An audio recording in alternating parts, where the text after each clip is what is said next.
to see everyone on the regular time. It's always good. So I believe he said he got up to the Mishnah on Daf Mem Hey Amud Bet. So that's a good place to start in these very long dapim that are Sanhedrin. So we're making our way. We made our way already to the Beit HaSkila, and now says the Mishnah, after the person was stoned, which we discussed yesterday, how that process went. Says the Mishnah, around 10 lines from the bottom, on Daf Mem Hey Amud Bet, Kol Haniskalim Nitzlin. All people who were stoned for committing, Chilul Shabbat or whatever we got stoned for, we'll go through those later. They get hung up after they're stoned. So after they're dead, we hang them up. We'll see for how long, not for long, but we hang them up. Divrei Rebbe Eliezer. V'chachamim omrim, eino nitzlei ala hamigadef aved avodah zarah. The only people who are hung up after they are killed is one who's migadef, that means they cursed, right? They were what we call mivarech Hashem, or the opposite, or they worshipped avodah zarah, but nobody else. Continues the Mishnah, ha'ish tolino panav klapei ha'am. A man is hung facing out, so you see his face, right? But isha paneh klapei ha'etz. But a woman is hung, her face is toward the tree, you see her back. Divrei Rebbe Eliezer. The Chachamim omrim, and that's for tzniut, right? Chachamim say, ha'ish nitlev and isha nitleit. Only a man is hung. The whole concept of hanging a person after they're killed does not apply to a woman. Amar Rebbe Eliezer, said Rebbe Eliezer, alo Shimon ben Shetach tala nashim ba'Ashkelon. We have a very famous story, which we quoted yesterday, of Shimon ben Shetach hanging these witches in Ashkelon. So clearly you do hang women. Amrulo, the Rabbanan said back to him, well, Shmonim Nashim Tala, it was 80 women. Ein danin shnayim b'yom echad. We have a rule, you can't judge 2 in one day. How can you do 80? For sure not. It must be that it was a special case. And therefore you can't learn from the case of Shimon ben Shetach in Ashkelon. Says the Gemara, we'll discuss all of this, of course, in the Gemara. Tana Rabbanan, what's the source of hanging? It says by a person who is Mevarech Hashem, who curses God, v'humat, you kill the person, v'talita, and you hang them up, right? Talit. Yachol kol mumatim nitleim. You might think from that pasuk that everyone who's killed by Beit Din gets hung. Talmud Lomar, the pasuk continues and says, ki kilat Elohim taloi, is the one who's mikalel gets hung up. And therefore we learn that only people like the mikalel get hung. Who is that? Ma mikalel zeh shebeskila. Just like this mikalel got punished with skila, afkol shebeskila. Divrei Rebbe Eliezer. So basically, it says everybody. Then it says the one who is mikalel. We learn from there, we'll see in a second, from what's called a riboy and miyat, that it has to be similar to the mikalel in that they got the same punishment of skila. Chachamim say, we don't learn that. Ma mikalel zesh kafar bi'ikar. The thing about the mikalel that's unique is that he, denied God's existence, basically, or denigrated Hashem by cursing. And so too, av kol shekafar bi'ikar, meaning those who worship avodah zarah. But someone who's mechalel Shabbat or does something else is not going to be hung like this person who is mikalel. The Micah Mitflagi, now what's the basis for their argument? Says the Gemara, this is obviously a very, very broad Gemara. Keep this in mind. We've had this many, many times. The Rabbanan darshi klali uprati. Rabbanan, their strategy in darshing the Torah is you have what's called a general thing, a specific thing. It's called a klal uprat. And general klal uprat, you have ein bichlal el mashe b'prat. You have the klal, and then very limiting factors afterwards. And Rebbe Eliezer, darish ribuye miute. He learns what are called ribuye miute, which is you're marbe a lot of things, and by the miut, by the small amount, you limit that, but you don't limit it as small as you would in a klal uprat. And let's see what that means. I have always thought that is associated with Rabbi Akiva. So it is. These are all students of Rabbi Akiva, of course, as you know. So yeah. Okay. But says the Gemara, we'll read inside. Yeah, we obviously, like I said, we have this very, very many times, right? This basic machloket, and of course, it has implications wherever the Torah does something general and then specific. And of course, there's another detail of this called klal upratu klal, or riboy miut riboy, right? Which we've all had, which have differences. So let's read this one inside. Rabbanan darshi klali uprati. Now let's read the psukim. It says v'humat, you kill a person, the talita, and you hang them up. That's a klal. It implies everybody who gets killed gets hung. Then it continues, it said, ki kilat Elohim taloi. That's only this person, prat. So ihavi mikarvi lahadadi. if they were next to each other, meaning if they were written right next to each other, Amrinan, you would have said Michal Mashiv Prat. And the only person who gets hung is the one who was Mikalel. But since they're a little bit further apart, Hani in Midiachin in Lo, just this one, meaning just the Mikalel, nobody else. Turn to the top of Daf Mem Vav Amud Aleph. Hashta de Merchakimi Adadi, now that they're a little bit further apart, that actually tells us to learn a little bit more from it. Basically, the Torah comes back after a little break and wants you to learn even more. So that adds Ahani the Ribuya Avodat Kochavim the Damile B'chol Mili. That includes Avodat Kochavim, which is also Kafar Bi'ikar. And Rebbe Eliezer says, no, you're Darish Ribuye Umiyute, which is more expansive, meaning Humat Vitalita as Riboy, that implies everybody. Then it says Kikilat Elohim Taloi, that's a miut, but that only Ihavi Mekarpi Lahadadi, if that was close to each other, I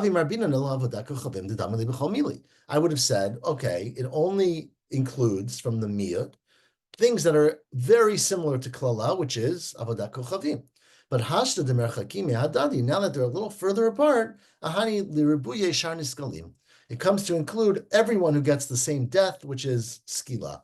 And just in case you want to do this on after Daf Yomi, there's a Rashi here that you can see is quite lengthy, and Rashi goes through this in great detail, a very, very wordy Rashi, uncharacteristic for Rashi, but it's obviously a very complicated topic, Riboy Mia Klal Prat, and he goes through very, very great detail, the difference between those two and how you're marba and how you're memait.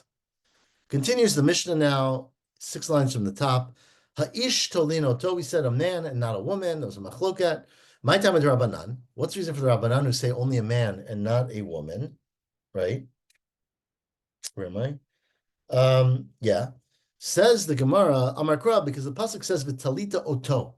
You hang him. It says the male description. Oto v'lo ota. Only a man gets hung, not a woman. Rabbi Eliezer says, well, oto is telling you oto below ksuto, right? Oto is there to tell you what we learned yesterday, that you strip the person before you kill them because you want them to kill them and not kill their clothing, so to speak, right? Rabbanan, you're right, enachinami, you're right. El Amar, there's a different pasuk. It says, it's the same parsha, it says, v'chiyeh be'ish chet, and it says the word ish. Why does it, the word ish is totally extra. Could say v'chiyeh chet, right? Ish velo isha.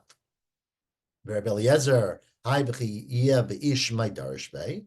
Amar Reish Lakish, says Reish Lakish, that's telling you something very interesting, that it has to be an ish, a man, as opposed to a boy. And that is lemute, we're on the last narrow line, ahu lemute ben sorero moreh. Is to tell you that even though a ben sorero moreh gets skila, as we're going to learn in a little bit, he's a boy. And therefore he is not hung up after the death like everybody else. So it doesn't exclude a woman, it excludes a child, right?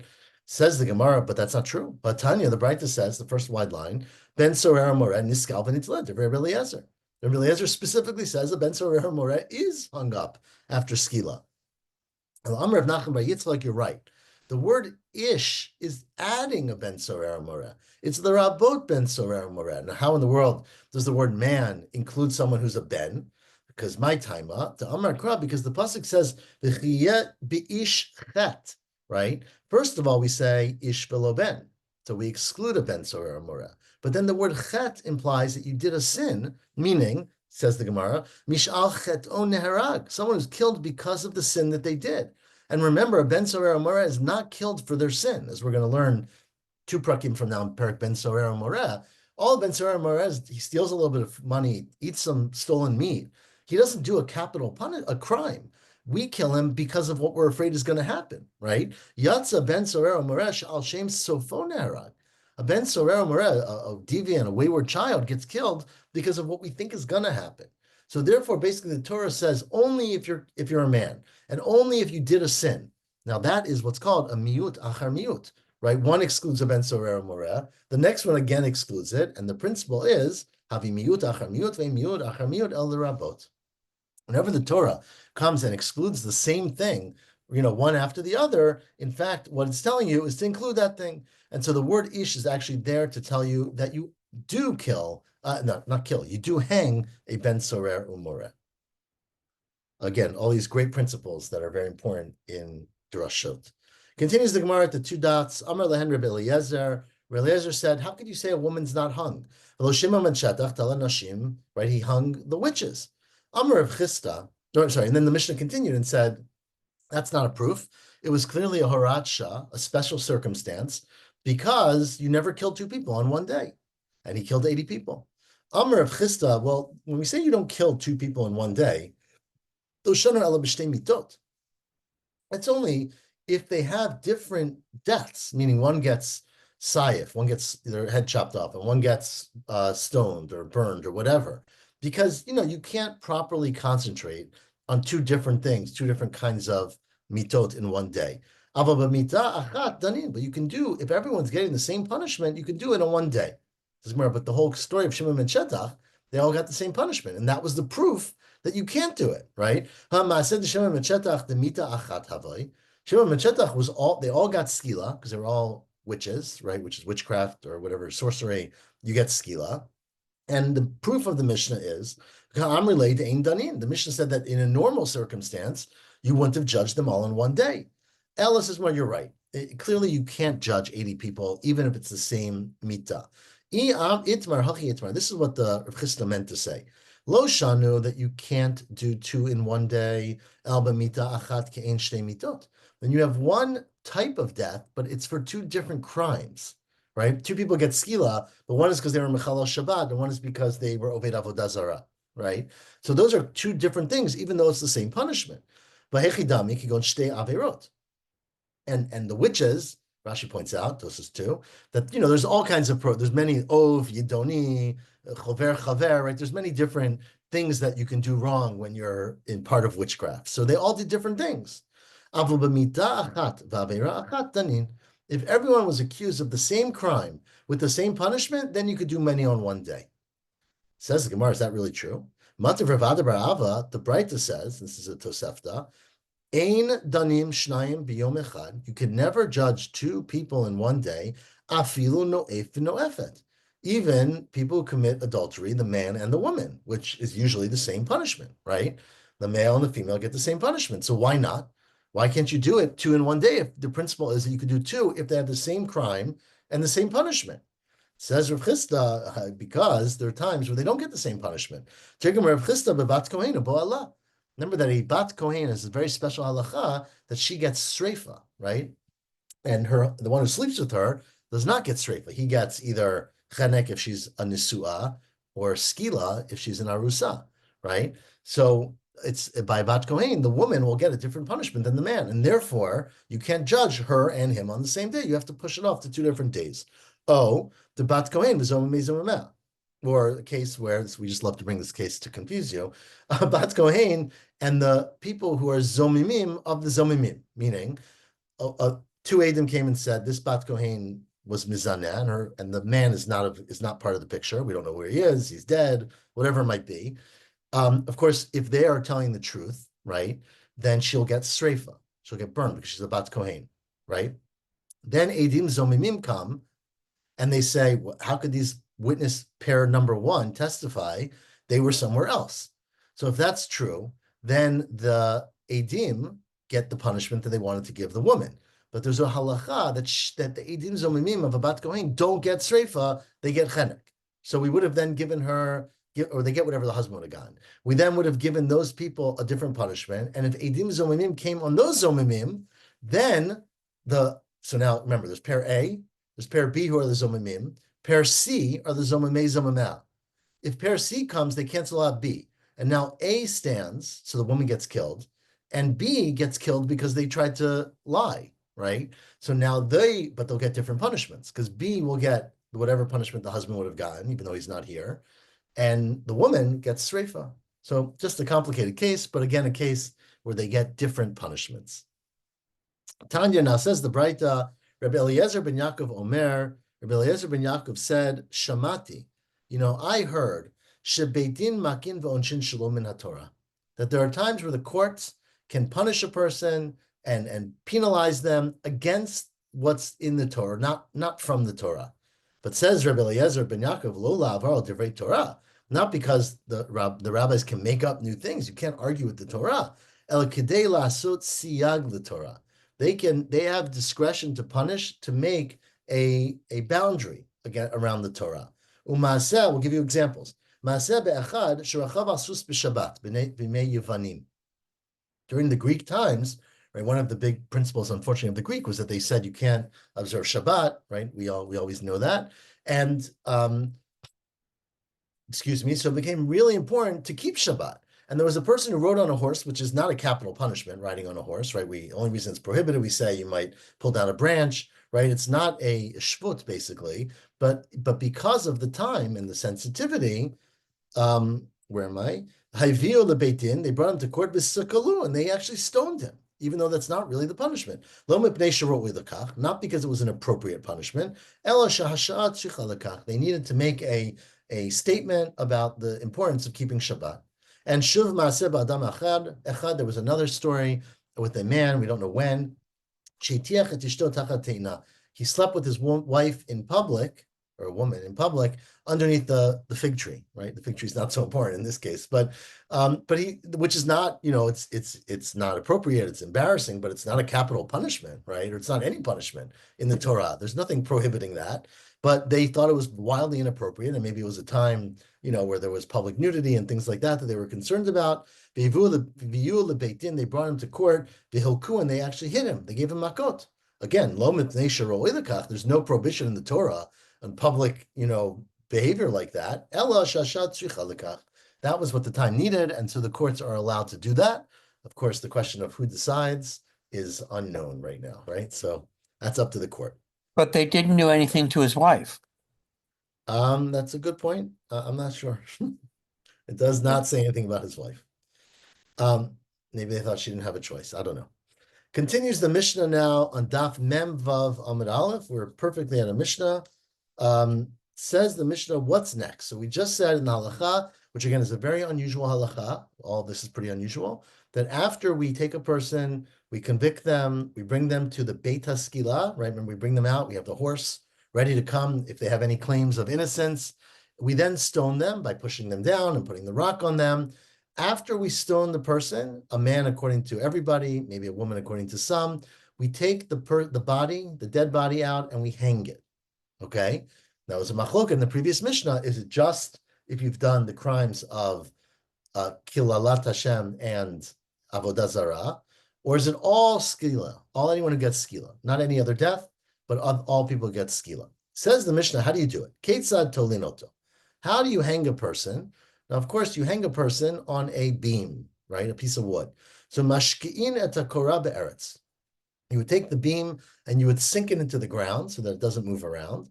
The ha'etz yotze, and you'd have a peg. I don't know what the best word is for eitz. I mean, it means a piece of wood coming out of the beam. That was what you hung them on, right? You have to have something coming out of it that they can be attached to.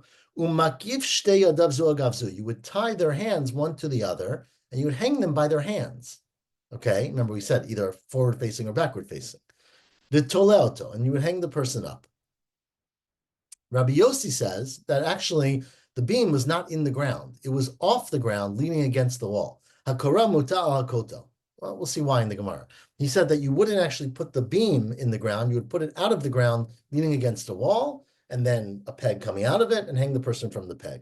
V'toleoto, and you would hang the person, kederach shatabachin osim, sorry, like the butchers do, right? Like an animal, meaning you tie the hoofs together and you hang it. We've all seen, I think. And they would tie him up, hang him up, umatirino tomiyad. They would take him down right away. So they hang him up for a minute or less. They put him up there to fulfill the pasuk and then take him down and bury him. The imlan, now if they leave him up there for a long period of time or overnight, over alav below ta'aseh shenemar, the pasuk says, lo talin nivloto al ha'itz. Torah specifically says, don't leave the body hanging overnight, or not to say overnight, but don't leave the body hanging. Ki kavar tikbareni, you should bury the person. Ki kilat Elohim taloi. Klomar. Now, what does kilat Elohim taloi mean? Mipnei ma zet taloi. People are going to look at the body and say, wait, why is this body hanging up there? Mipnei shebirechet Hashem. Because the person was mivarech, again, which is always the opposite language, they cursed Hashem. And that turns out to be very big bizayon for God. Nimsa shem shemayim mitchalel. So we don't want the body to be hanging there for a long time because we don't want people to talk about the terrible avera that this person did. Continues the Mishnah.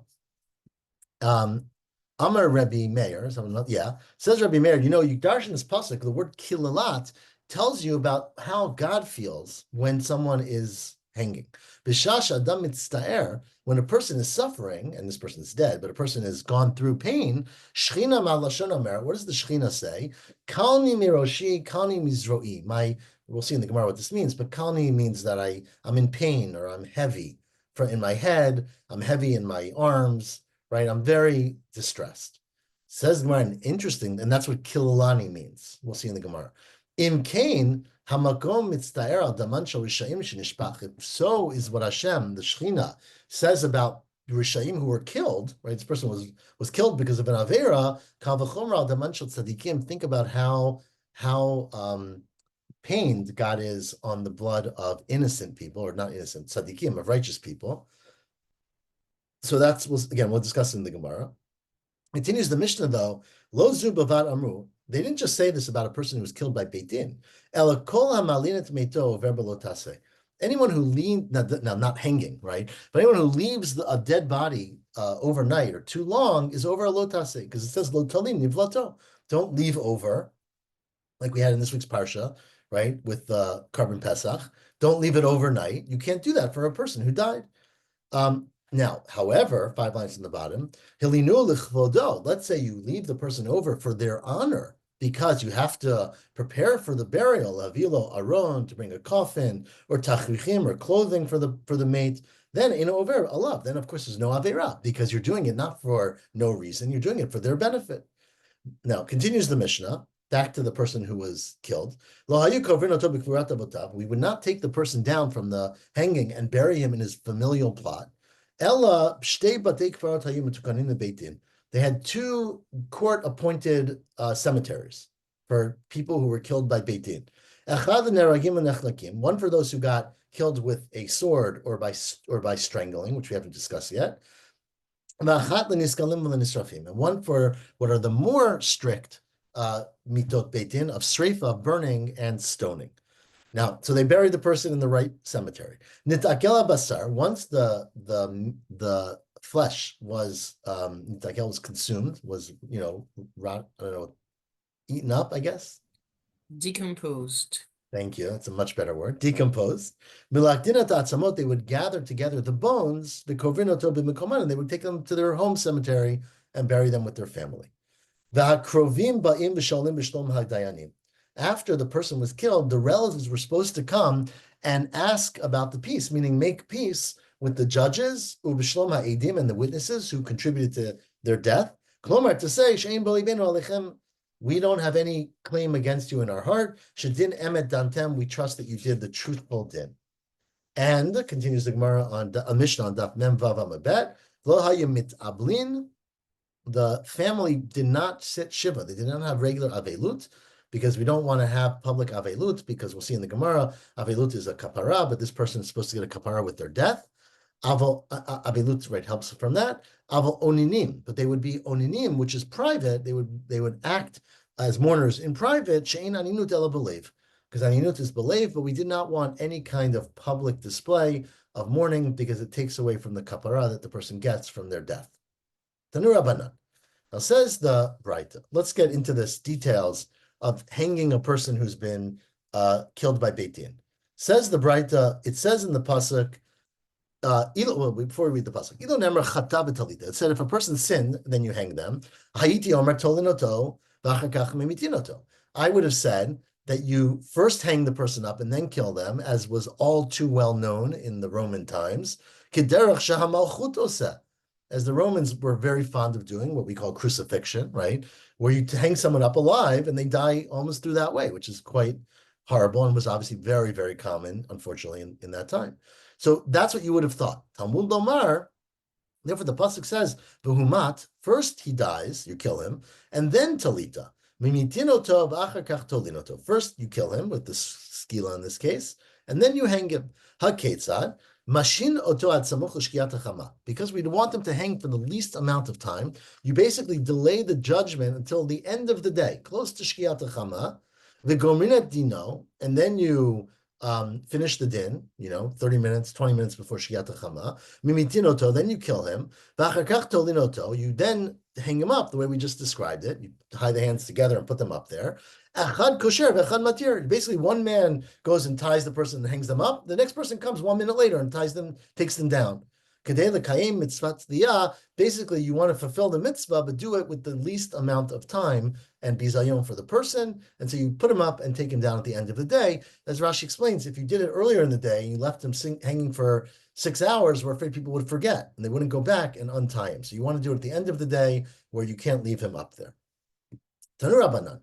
Now says the Gemara, how do we know how you hang him? The Torah says the word eitz, right? Talino tal eitz. You hang him on wood. Shomea, I mean, now from that I might think you could hang him on a tree, right? Whether that wood is disconnected from the ground, it's a beam, or whether it's a tree, right? You can hang someone on a tree. Talmud, therefore it says, ki kavar, you're going to bury him. And remember, we darshaned earlier, and we're going to keep talking about this, that you would bury the eitz with the person. You would take the tree that he hung on and put it with him. But you have to be ready to do that. So misha eno mechusar l'kfura. It's talking about a piece of wood that only needs to be buried with the person. If it was a tree, you'd have to cut down the tree and then bury it, right? So we want something that is ready to be put in the ground. And Reb Yossi says, 1 second. Therefore, I don't think you should even put it in the ground, meaning the piece of wood should be detached from the ground and just leaning against the wall. Because it could be, it's only missing being buried, if it's in the ground, you have to take it out of the ground and put it and bury it. And Rabbanan say tlisha lav klum. That's not considered a significant thing. Just taking a piece of wood out of the ground is a small deal, and it's not going to limit our options. Continues the mission. Didn't we say yesterday that we actually do not bury these things with the body, but like within the dalet amot? Yeah, we said bisamuchla. It's next to Yeah, it. okay. You have to, but it has to be prepared to be buried, right? Not literally with him, as we said yesterday, but you have to put it in the ground, including everything else. The stone. Remember, we talked about all of that. Continue the Mishnah. Klomar mipnei mazet taloi mipnei shabirech. Right? We don't want people to say, "Oh, he was put in the ground because of this," so therefore we keep it for a very short amount of time. Tanya, no, this bright is incredible. It's a Tosefta. Says Rabbi Meir, Mashalo mashalama davar domeh. You know what this mashal is like? L'shnei achim tu'umim be'ir achat. You have 2 brothers who are twins, who look similar, who live in one city. Echad mino melech. One is appointed to be the king, to be the leader. Ve'echad yatsa listinut. And one turns out to be an evil, bad bandit, a robber, a murderer, a mafia person, whatever the words we use for listan, right? Tziva melech b'telu. So the king said, look, I will not, even my brother, I won't tolerate this. And he went and he commanded that they killed him or they hung him up, right? To show that anyone who breaks the law is going to be punished. But says the Braita, or the story of Rabbi Meir, Kol haro'eoto, whenever someone saw that person hanging, what they say, Omer, Hamelech taloi. Oh, the king is hung up, right? Because the bandit looks like the king. Tziva Hamelech loridu. So the king commanded, you got to take him down. I'm trying to be tough, but it turns out I'm only hurting myself.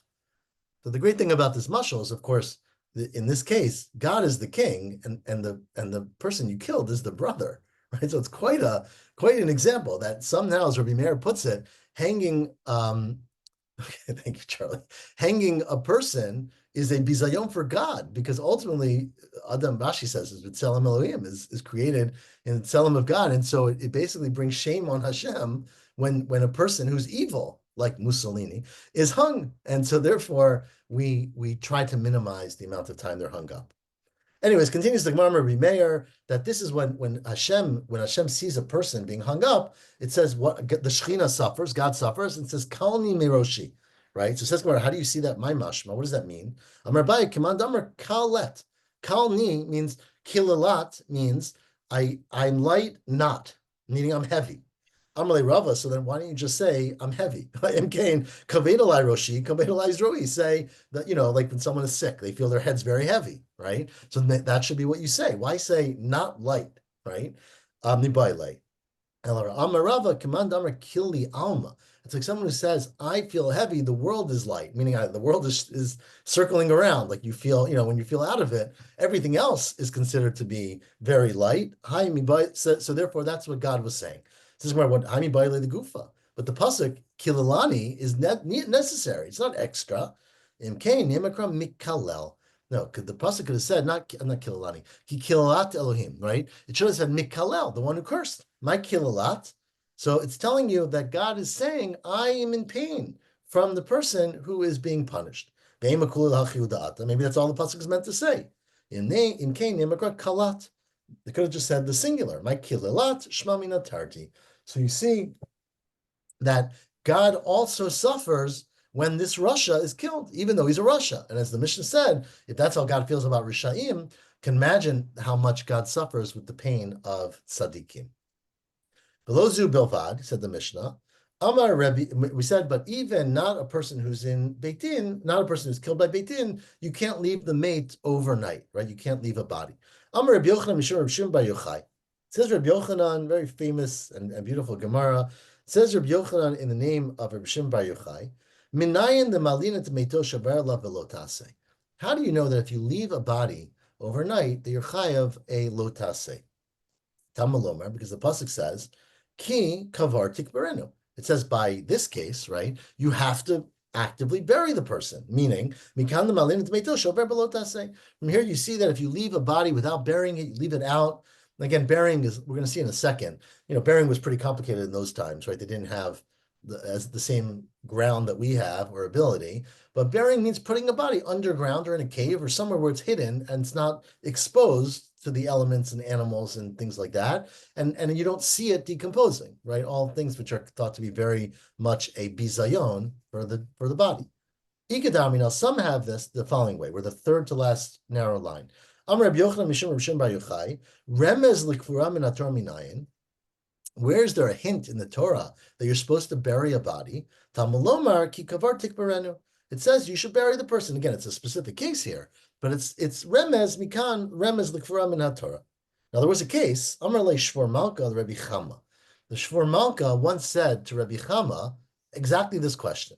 Okay, not so clear exactly. Shvor Malka was not Jewish, probably. Anyways, there's different versions of the Shvor Malka, I would say, but the Shvor Malka, who was the king of Shafor, basically, right? So Shvor Malka is was basically the Persian ruler, right? Said to Rav Chama, Kfura min haTorah minayin. How do you know that the Torah wants us to bury people after they die? So he didn't have an answer. He didn't respond. He said, I don't know. He didn't engage. Amar Rav Acha bar Yaakov, Sir Rav Acha bar Yaakov, Imsar Alma biyada tipshay. The world's given over to those who are fools, which is not a nice way, but he's talking about Rabbi Chama. Because why did Rabbi Chama, the one who got this question, he didn't know the answer? Remember what we just said in the Gemara, that the pasuk says, ki kavar. It says by you hang the person, it says then you take them down and you bury them. It says the Gemara, well, that doesn't tell you that you necessarily have to put them under the ground. Maybe that's telling you, did la'avid le aron. And you make a box.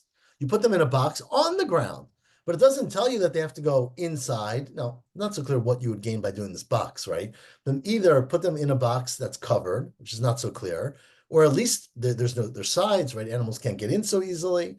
So it doesn't tell you that you have to hide the body. It says, well, but what about the fact that it says the word tikbirenu? It redoubles it. So kavar tikbirenu should tell you, not only do you have to put them in a container, but you have to put them under the ground or in a cave. It says, well, it's true that that's a good answer. But he understood that if you say that answer to the Persian king, he's not going to be very impressed because he doesn't know that we darshan the psukim this way, right? It sounds pretty ridiculous to someone who's not familiar. So lo mashmale wouldn't imply that to this non-Jewish king. That's how Rashi says it, but some change the Gerson Rashi, but either way, that's the answer.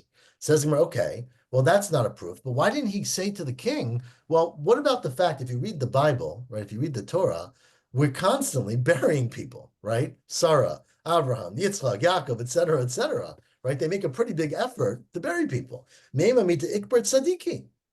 And tzadikim were all buried. Well, it doesn't prove that it's a mitzvah. Maybe that's minhaga dalma, right? Maybe that's just the way of the world, that they used to bury people, but it doesn't tell you that it's a mitzvah to do it. It just tells you that was the common practice. Okay, what about mitakavri HaKadosh Baruch Hu Moshe? It's not bad to follow Hashem, right? Moshe, remember, died, and it says Hashem buried Moshe. Well, the fact that Hashem went to the trouble to bury Moshe implies that you should bury people. No, maybe lo l'shtani mimin haga. God also wants to follow common practice, right? He didn't want Moshe to be left out different than everybody else. Okay, Tashma, now we're going to bring a series of psukim, which we're going to actually repeat twice now. There's a very famous story in Melachim where Yeravam ben Nevat, of course, was a not good king, right, who split the Melucha from Rechavam, and he's cursed, and the psukim constantly put him down, and all kinds of bad things. But there was one son of Yeravam who did the right thing, who did not follow his father's path.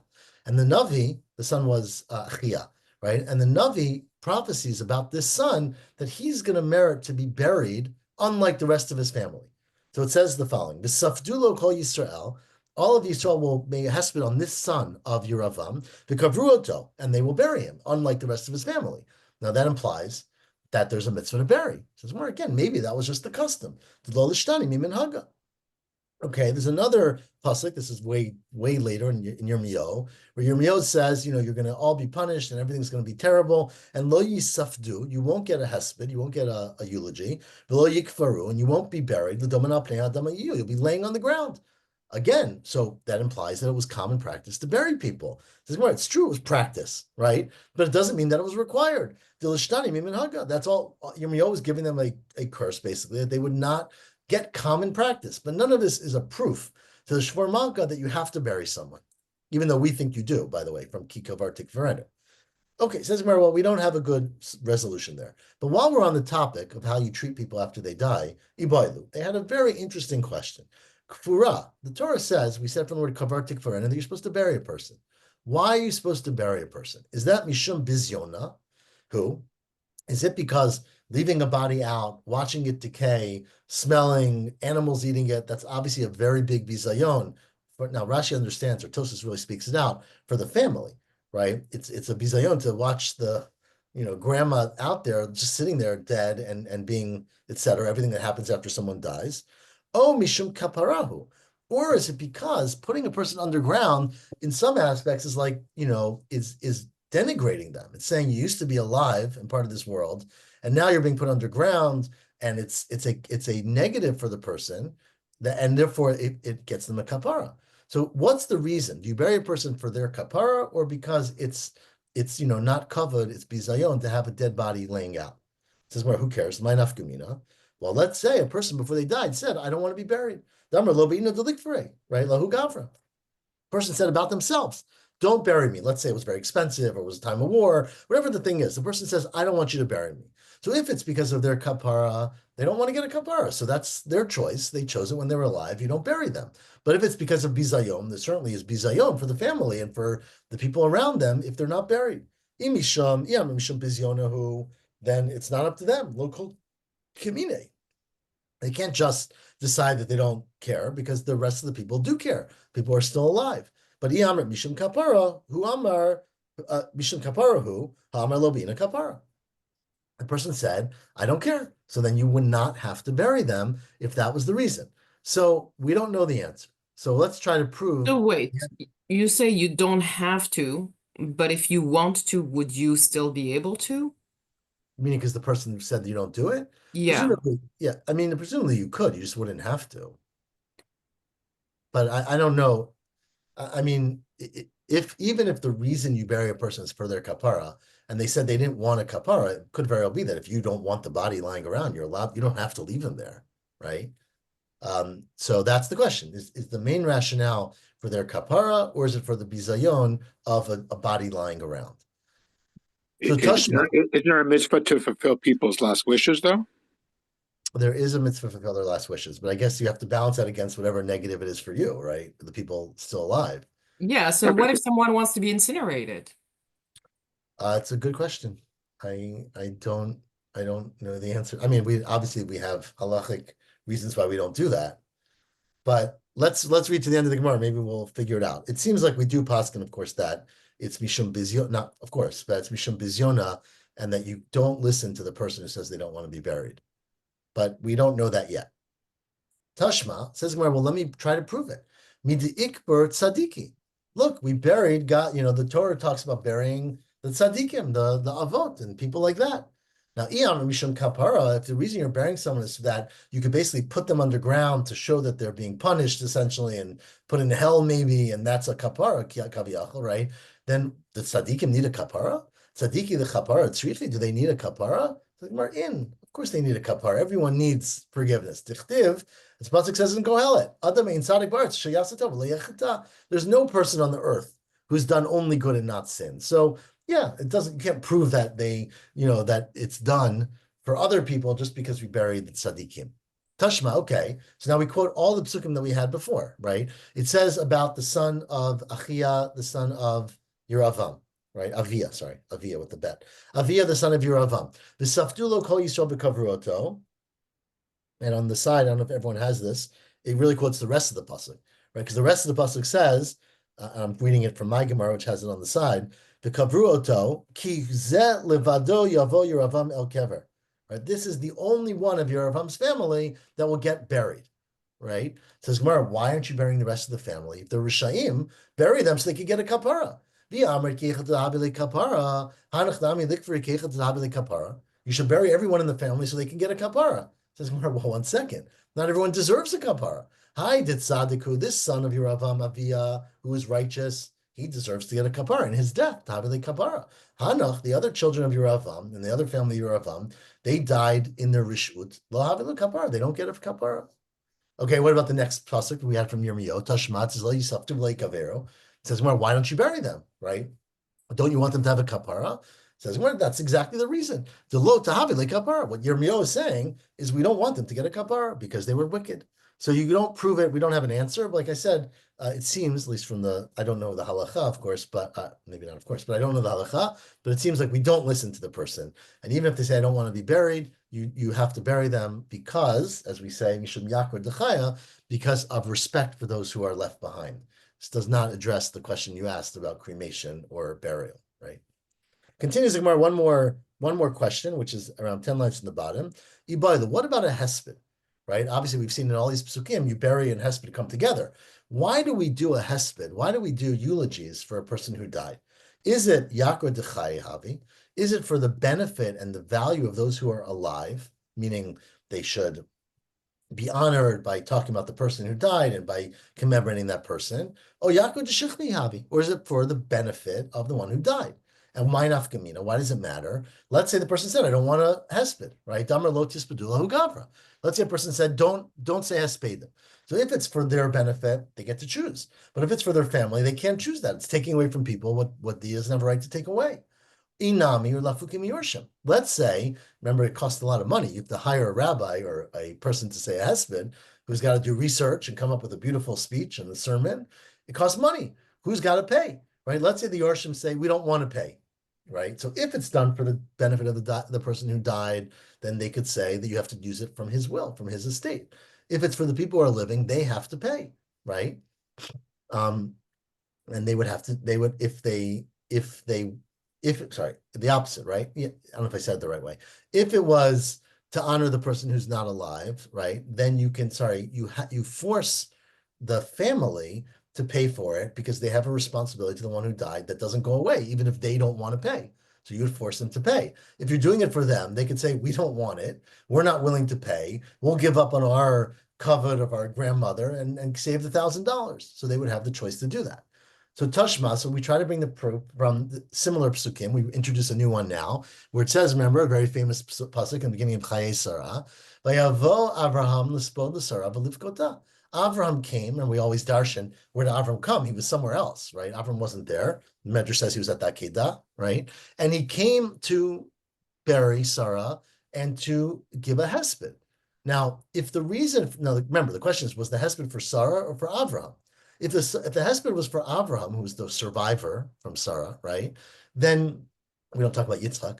How does it make sense that we would wait to bury Sarah and potentially leave her body over in order so Avram could get the benefit of having a hesped? It's not fair to Sarah to do that for Avraham. If it was done if the hesped is for the living, for Avraham, I understand. You leave her body open out till he can come, eulogize, and then bury her. So it says the Gemara, let's read that inside. If the reason you do the hesped is for the living, meaning for Avram in this case, mishum yakor da Avram mashalei the Sarah, because of Avraham's potential benefit of having a hesped, it makes sense to leave, Sarah and not bury her. Says the Gemara, well, yeah, because Sarah gufa nichale. Sarah would have wanted that. Right? So Avram is honored by having this moment of eulogy. So it's not necessarily done for Sarah, but it's what Sarah would have wanted for her husband. Tashma, so now we bring the same psukim that we brought before. It says about the son of Yeravam, Aviyah, B'saftu kol Yisrael v'kavru, right?